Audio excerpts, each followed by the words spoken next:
जो किसान और किसान नेता दिल्ली और हरियाणा की पुलिस के सामने डरे रहे, वो भी उस वक्त जब सामने से गोलियां आ रही थी, जब सामने से आंसू गैस के गोले छोड़े जा रहे थे, वाटर कैनन के प्रेशर के सामने वो खड़े रहे, वो दबे नहीं, डरे नहीं। लेकिन ऐसा क्या हुआ एक रात में कि किसान और किसान नेता दुबके पंजाब के सामने सरेंडर कर दिया और देखते ही देखते जो पंजाब का बॉर्डर था वो खाली कर दिया।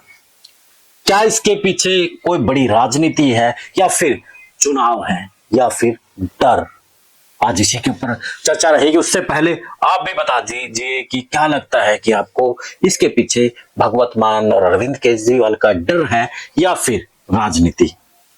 चैनल को फॉलो, शेयर और सब्सक्राइब करना मत भूलिएगा।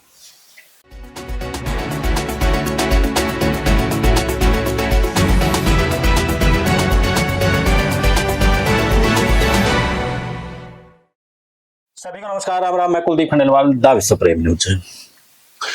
किसान आंदोलन पार्ट 1 भी आपने देखा, पार्ट 2 भी आपने देखा। जहां किसान आंदोलन का पार्ट 1 में किसानों के सामने बड़े बड़े खड्डे खोदे गए, बड़ी बड़ी कीलें लगवाई गई, लेकिन किसानों के हौसले और जज्बे से ना तो वो खड्डे रोक पाए, ना ही वो कीले, और ना ही बंदूक के जो निकल रही थी गोलियां, और ना ही आंसू गैस के गोले और वाटर कैनन के सामने उस समय देखने लायक माहौल था कि सरदार जी सामने खड़े हैं और पुलिस वाटर कैनन जबरदस्त तरीके से ठंड के माह में उनके ऊपर प्रेशर से फेंक रही थी पानी।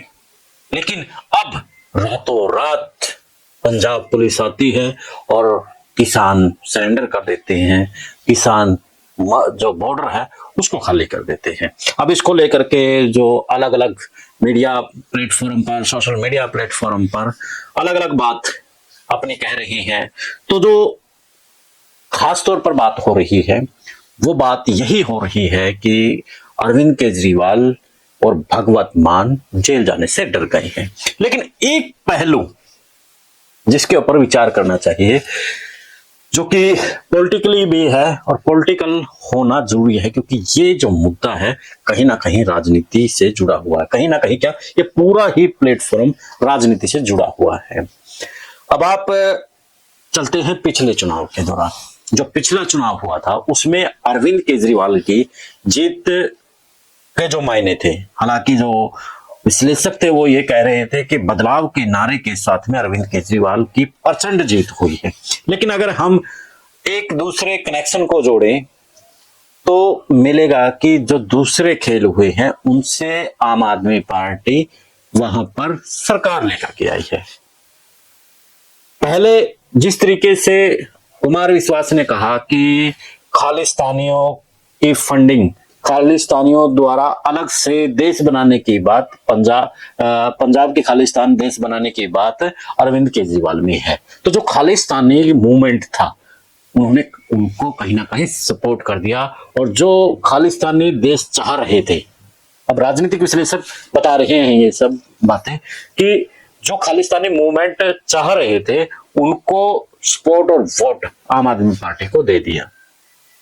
अब जो सिख का बड़ा वोट बैंक है, क्योंकि लगभग 59% के आसपास सिख वोट बैंक है, उसके बलबूते पर अरविंद केजरीवाल वहां पर मजबूत स्थिति में हो गए। दूसरी तरफ से कांग्रेस के जो नेता थे सुनील जाखड़, उसने कह दिया कि जो कांग्रेस है, कांग्रेस यहां पर हिंदू के सीएम को बनना नहीं चाह रही है, जिसके कारण से जो हिंदू वोट बैंक था वो कांग्रेस से नाराज हो गया। अब वहां पर अकाली भी कमजोर है, वहां पर बीजेपी भी कमजोर है, वहां पर कांग्रेस और आप दोनों मजबूत स्थिति में थे, और कांग्रेस वहां पर जो हिंदू वोट बैंक था उससे भी हाथ धो बैठी, और दूसरी तरफ जो वो सिख वोट था उससे भी कहीं ना कहीं वो हाथ धो बैठी। तो हुई ना प्रचंड जीत उसकी। अच्छा, तीसरा जो फैक्टर रहा, तीसरा फैक्टर वहां पर चरणजीत सिंह चन्नी को लेकर रहा। हालांकि चरणजीत सिंह चन्नी अच्छा खेल रहे थे, लेकिन वहां पर जातिवाद ने चरणजीत सिंह चन्नी की भेंट ले ली। बेशक से वहां पर 32% के आसपास की आबादी दलित समुदाय से आती है, लेकिन वो भी बदलाव के उसमें बह गए और चरणजीत सिंह चन्नी का साथ देने के बजाय आम आदमी पार्टी की तरफ वो चले गए। और जो जातिवाद यानी कि जो शरण लोग थे वो तो चाह नहीं रहे थे कि वहां से कोई दलित मुख्यमंत्री बने। तो यानी कि चारों ओर से एकदम से आम आदमी पार्टी को सपोर्ट मिला और वोट मिला, जिसके कारण से वहां पर प्रचंड जीत आ गई। अब फिर चुनाव है, हाल फिलहाल वहां पर उपचुनाव भी है और 2027 में फिर से वहां पर चुनाव है। तो अरविंद केजरीवाल जो सिख है उनको भांप गए हैं कि अब की बार सिख वहां पर वोट बड़ी मुश्किल करेंगे। तो इसलिए जो गैर सिख वोट बैंक है उसकी तरफ पकड़ बनानी है। जिस तरीके से हरियाणा के अंदर हुआ, यहाँ पर जो किसान था, किसान को बीजेपी ने कहीं ना कहीं जाट बना दिया और जाट और नॉन जाट के बीच में चुनाव हुआ और नॉन जाट की आबादी ज्यादा थी। और कहीं ना कहीं यही खेल अब अरविंद केजरीवाल वहां पर खेलना चाह रहे हैं कि कांग्रेस की जो पकड़ होती जा रही है वो सिख वोट पर होती जा रही है। सिख वोट आम आदमी पार्टी से नाराज हो रहा है और जो गैर सिख वोट बैंक है वो कहीं ना कहीं अब अरविंद केजरीवाल की तरफ आ सकता है। तो इसलिए किसानों के बजाय अब जो दूसरा वर्ग है उसकी तरफ अपनी पकड़ बनानी चाहिए।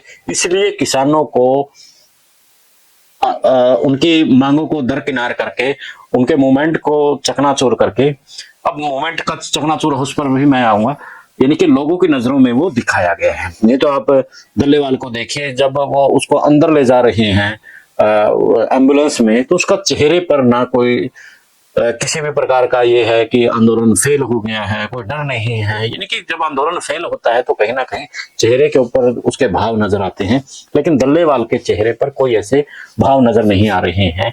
तो सीधे तौर पर लगता है कि कहीं ना कहीं कि ये एक प्रकार का योजनाबद्ध तरीके से रचा गया खेल है।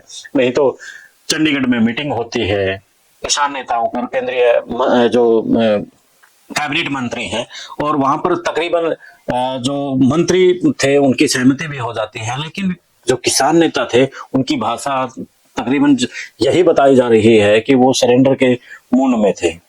तो यानी कि ये सारा एक प्रकार से लग रहा है कि कहीं ना कहीं ये खेल एक योजनाबद्ध तरीके से खेला गया है।